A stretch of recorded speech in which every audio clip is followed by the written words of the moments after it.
Bismillahirrahmanirrahim. Assalamualaikum warahmatullahi wabarakatuh.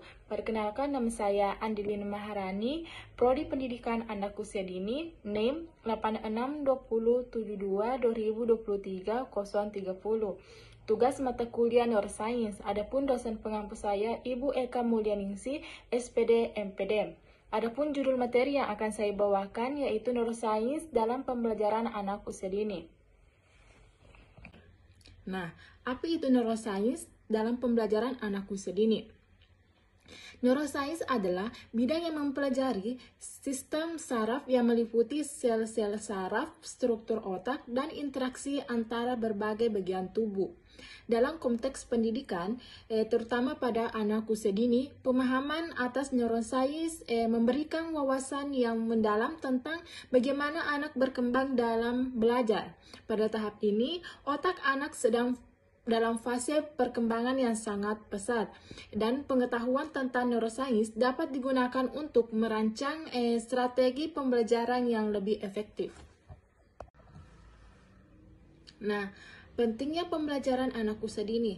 Pembelajaran anak usia dini dari 0 sampai 6 tahun adalah periode krusial bagi perkembangan otak anak. Kualitas pengalaman yang mereka dapatkan selama periode ini akan mempengaruhi kemampuan kognitif, sosial, dan emosional mereka. Di masa depan, pembelajaran yang baik di usia tidak hanya berkontribusi pada keterampilan akademik, tetapi juga mengembangkan karakter, kreativitas, dan kemampuan sosial anak. Adapun strategi pembelajaran berbasis neuroscience. Yang pertama, pembelajaran berbasis permainan.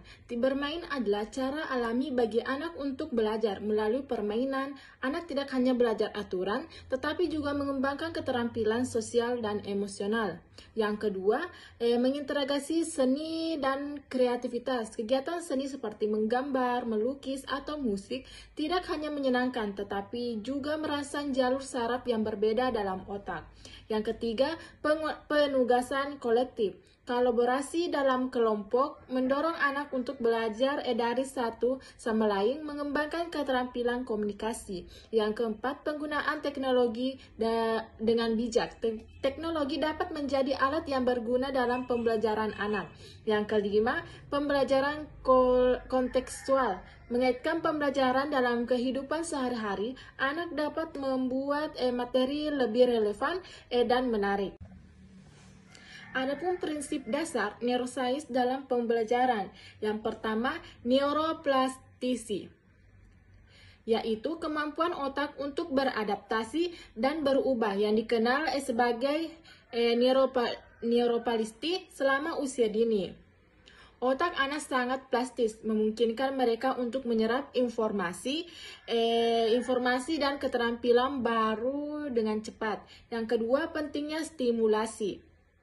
Stimulasi multisensori dan visual, auditori, hingga sentuhan dapat meningkatkan perkembangan otak. Aktivitas yang melibatkan berbagai indera dapat membantu membangun jalur saraf yang diperlukan untuk pembelajaran. Misalnya, bermain dengan bahan berbeda dapat membantu anak tentang tekstur, warna, dan bahkan konsep matematika dasar. Yang ketiga, peran emosi dalam pembelajaran. Penelitian menunjukkan bahwa emosi memiliki peran penting dalam proses belajar. Emosi positif dapat meningkatkan konsentrasi dan daya ingat. Jadi menciptakan lingkungan yang aman dan menyenangkan sangat penting untuk proses pembelajaran anak. Yang keempat, waktu dan rutinitas. Otak anak memerlukan waktu untuk mencerna dan memahami informasi baru. Rutinitas yang konsisten membantu anak merasa aman dan memberi mereka struktur yang diperlukan untuk belajar. Pembelajaran melalui pengulangan juga membantu memperkuat ingatan. Pun tantangan dalam implementasi. Pemahaman tentang neuroscience dapat meningkatkan metode pendidikan. Ada beberapa tantangan yang harus dihadapi. Pertama, banyak pendidik yang mungkin tidak terlatih dalam memahami konsep neuroscience. Oleh karena itu, penting untuk menyediakan pelatihan dan sumber yang cukup untuk guru dan pengasuh. Yang kedua adalah resiko penerapan konsep neuroscience secara dangkal, di mana strategi yang diadopsi tidak benar-benar mengakar pada prinsip-prinsip ilmiah. Ini dapat menyebabkan pendekatan yang efektif dalam pengajaran. Oleh karena itu, penting bagi kurikulum pendidikan untuk didasarkan penelitian yang valid.